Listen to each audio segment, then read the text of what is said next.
And এই দেখো, সকাল থেকে ভিডিও ছাড়তে পারিনি, কাজে ব্যস্ত ছিলাম যেহেতু আজকে কার্তিক পুজো। আমাদের এখানে গ্রাম এলাকায় কিন্তু ঘর বাড়ি, তারপর হচ্ছে বাইরে গোবর দিয়ে দেখো এই যে উঠোন সব জায়গা দিয়ে লেপে দিয়েছি। উঠোন গোবর দিয়ে লেপেছে, তারপরে মাটি দিয়ে লেপে দিয়েছি। তারপরে এই যে এত বড় একটা ঘর, কত বড় ঘর, এই ঘরগুলো সব মুছলাম। সকালবেলা জামা কাপড় কেচে দিয়েছিলাম, সেগুলো সব শুকিয়ে গেছে, নামিয়ে নিয়ে এসে আবার কেচে দিয়েছি। তারপরে এই যে স্নান করলাম, এখন হচ্ছে পুজো করব। এখন যাব ছাদে। তো এই দেখো, এইগুলো হচ্ছে কেচে দিয়েছিলাম, হচ্ছে কিছু কিছু কেচে দিয়েছিলাম কালকে, হালকা শুকিয়েছিল। তা আজকে শুকিয়ে দিলাম, সকালবেলা শুকিয়ে গিয়েছে। আর এই যে শাড়িটা, দুটো শাড়ি ধুয়ে দিয়েছিলাম, সেগুলো সব নামিয়ে নিয়ে আসলাম। আর ছাদে আবার কিছু আছে, এখন যাবো ছাদে। তো চলো টাটা, দেখা হবে আবার পরের ভিডিওতে, কথা হবে। হ্যালো ফ্রেন্ড, এই দেখো চলে এসেছি ছাদে। এই যে তুলসীর পাতা নেব, যেহেতু পুজো করবো, এখন ঘরে পুজো দেবো। স্নান করে নিয়েছে, জামা কাপড়ও মেলে দিয়েছে। ওই দিক দিয়ে ওই দেখো সব মেলা হয়ে রয়েছে। আর এই দিক দিয়ে এখন যাব নিচে, পুজো করব যেহেতু ঘরে। আর হচ্ছে স্নান করেছে, খুব ঠান্ডা লাগছিল, ছাদে এসেছি, শরীরটা মনে হচ্ছে একটু গরম হয়ে। পুজো করা হয়ে গিয়েছে, তুলসী পাতা নিয়ে এসেছিলাম, পুজো হয়ে গিয়েছে। এটা হচ্ছে আমার গোবিন্দকে সকালবেলা স্নান করে উঠেই পুজো করি। আর পাশেই আছে এই যে আমার শিব ঠাকুর আর মা লক্ষ্মী নারায়ণ, সব পাশে রেখেছি। আর গোবিন্দকে উপরের দিকে রেখেছি, নিচে হচ্ছে এই সাইডে, এখানে ইট পেতে রেখেছি। তো চলো চলো দেখে এখন রান্না খাওয়া দাওয়া করবো।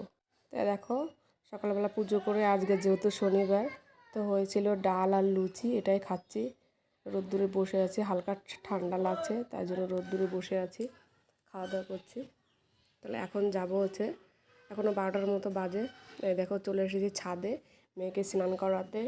আর বাথরুমের মধ্যে স্নান করালে আমার মেয়ের খুব ঠান্ডা লাগে, তাই জন্য ছাদে গরম জল করি, ছাদেই স্নান করিয়ে দিই।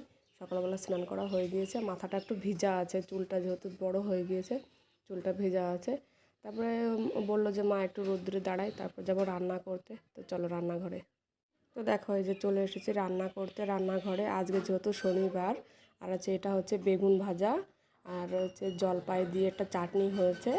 আর হচ্ছে রান্না করেছি ডাল, মুলো দিয়ে ডাল রান্না করা হয়েছে। তার জন্য ভাত তো আগেই হয়ে গিয়েছে। দেখো রান্নাঘরে আছি, এখন হয়তো 2টোর মতো বাজে। তোমার দাদাভাই এখনও আসেনি, দুপুরে খাওয়া দাওয়া হবে। আর পাশে খুব আওয়াজ হচ্ছে, তাই জন্য বললাম যে বাইরে যাওয়া, বাসের আওয়াজগুলো মনে হচ্ছে যে এখানে ভিডিওতে দেখলে তোমরা শুনতে পাবে না আমার কথাগুলো। তো যাই হোক, তো চলো টাটা। তো দেখো দুপুরবেলা খাওয়া দাওয়া করে একটু ঘুমিয়ে নিয়েছিলাম, তারপরে চলে এসেছি ছাদে, যেহেতু জামা কাপড় মেলা ছিল, সেই জামা কাপড়গুলো নিতে এসেছি।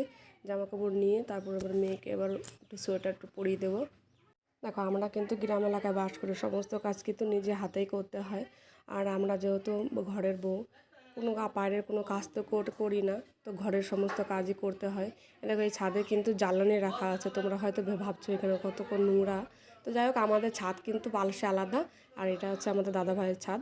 বিকেলবেলা সন্ধ্যা হয়ে গেছে, সন্ধ্যার সময় সন্ধ্যা দিয়ে তো চলে যাচ্ছে, এখন হচ্ছে একটু বাবার বাড়িতে। শাড়িটা খুব একটা বেশি পরি না, তো আজকে পরলাম। এই শাড়িটা কালকে কিনে নিয়ে এসেছিলাম, তো আজকেই পড়েছি। আর একটু বাইরে খুব ঠান্ডা ঠান্ডা লাগছে, যেহেতু আমরা গ্রাম এলাকায় বাস করি।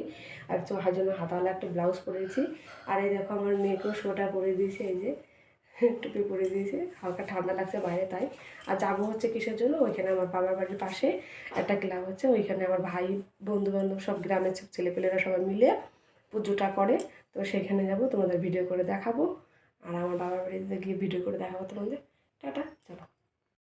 চলে এসেছি মায়ের বাড়িতে, মায়ের বলতে আমার বাবার বাড়িতে। মায়ের বাড়ি বলছি, এখন বাবা বাড়িতে থাকে না, তাই জন্য মায়ের বাড়ি বললাম। আমার মা হচ্ছে পাশে যে চপ বিক্রি করছে, ফাস্টফুডের দোকান আছে, চপ, পেঁয়াজি, তারপরে হচ্ছে মাংসের চপ, সব কিছু হয়। এটা পেছনের দিকে আর সামনের দিকে, এটা পাশে হচ্ছে মুদিখানার দোকান। এই দেখো ছোটোখাটো দোকান, গ্রামে যা হয়। এই দেখো সামনের দিকে আমি তোমাদের খুলে দেখাচ্ছি, এটা হচ্ছে চপের দোকান, ওই পাশে মুদিখানার দোকান, আর সামনে হচ্ছে রাস্তা। এই দেখো বড় রাস্তা, এটা হচ্ছে পেছন সাইড, আমরা যাচ্ছি যে গেট দিয়ে ভেতরে। আর এই হচ্ছে সামনে দিয়ে যাচ্ছি। আর এই দিকে দেখো, এইদিকে এটা হচ্ছে রান্নাঘর, এটা হচ্ছে দোকানঘর, এটা রান্নাঘর, এটা বড় ঘরের দরজা।